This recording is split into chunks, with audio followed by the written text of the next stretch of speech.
മാലദ്വീപ് മന്ത്രിമാർ പ്രധാനമന്ത്രി നരേന്ദ്രമോദിക്കെതിരെ വിദ്വേഷ പരാമർശം നടത്തിയതിനു പിന്നാലെ പോയി പണി നോക്കടോ, നിന്റെയൊക്കെ ടൂറിസം ഇനി നമുക്ക് വേണ്ട എന്ന് ഉറക്കെ പറയാൻ ബോളിവുഡ് താരങ്ങളാണ് ആദ്യം എത്തിയത് എങ്കിലും ഇപ്പോഴിതാ ബോയ്ക്കോട്ട് മാലദ്വീപ് ക്യാമ്പയിനിന് പിന്തുണയുമായി മലയാളി താരങ്ങളും.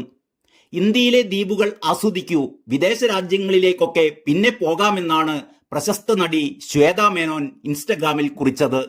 ലോകത്തെ ഒന്നായി കാണാനാണ് ഇന്ത്യ പഠിപ്പിക്കുന്നത്.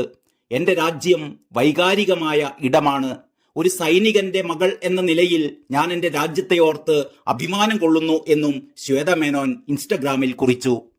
നിങ്ങൾ എത്രത്തോളം അപമാനിച്ചാലും ഞങ്ങളുടെ ടൂറിസം രംഗം ഉയരും. ലക്ഷദ്വീപും ആൻഡമാനും രാജ്യത്തെ മറ്റിടങ്ങളും കണ്ടു തീർത്തതിന് ശേഷം നമുക്ക് വിദേശ രാജ്യങ്ങൾ കാണാം. ഇന്ത്യയിലെ ദ്വീപുകൾ കാണാനും ആസ്വദിക്കാനും നമ്മുടെ പ്രാദേശിക ടൂറിസത്തെ പ്രോത്സാഹിപ്പിക്കാനും അഭ്യർത്ഥിക്കുകയാണ് എന്നും ശ്വേത ഇൻസ്റ്റഗ്രാമിൽ കുറിച്ചു. ലക്ഷദ്വീപ് സന്ദർശനത്തിന് ശേഷം സഞ്ചാരികളെ പ്രധാനമന്ത്രി നരേന്ദ്രമോദി ലക്ഷദ്വീപിലേക്ക് ക്ഷണിച്ചതിന് പിന്നാലെയായിരുന്നു പ്രധാനമന്ത്രിയെ അധിക്ഷേപിച്ച് മാലദ്വീപ് മന്ത്രിമാർ രംഗത്തെത്തിയിരുന്നത്.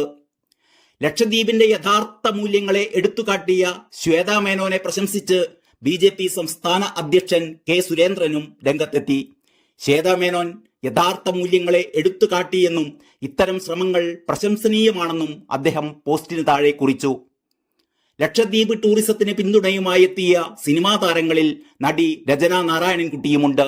ലക്ഷദ്വീപിന്റെ മനോഹാരിത ആസ്വദിക്കുന്ന പ്രധാനമന്ത്രി നരേന്ദ്രമോദിയുടെ ചിത്രം ഇൻസ്റ്റഗ്രാമിൽ പങ്കുവച്ചാണ് രചന പിന്തുണ പ്രഖ്യാപിച്ചത്. അടുത്ത യാത്ര എന്തുകൊണ്ട് ലക്ഷദ്വീപിലേക്കായിക്കൂടാ എന്ന അടിക്കുറിപ്പും നടി നൽകിയിട്ടുണ്ട്.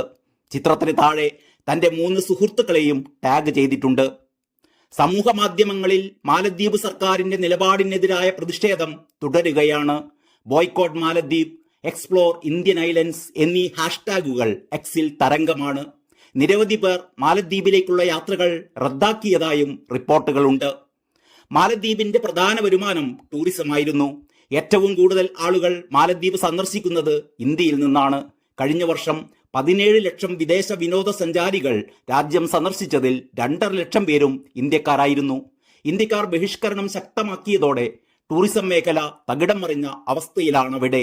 ഇതോടെ ചൈനയുടെ സഹായം അഭ്യർത്ഥിച്ചിരിക്കുകയാണ് പ്രസിഡന്റ് മുഹമ്മദ് മൊയ്സു.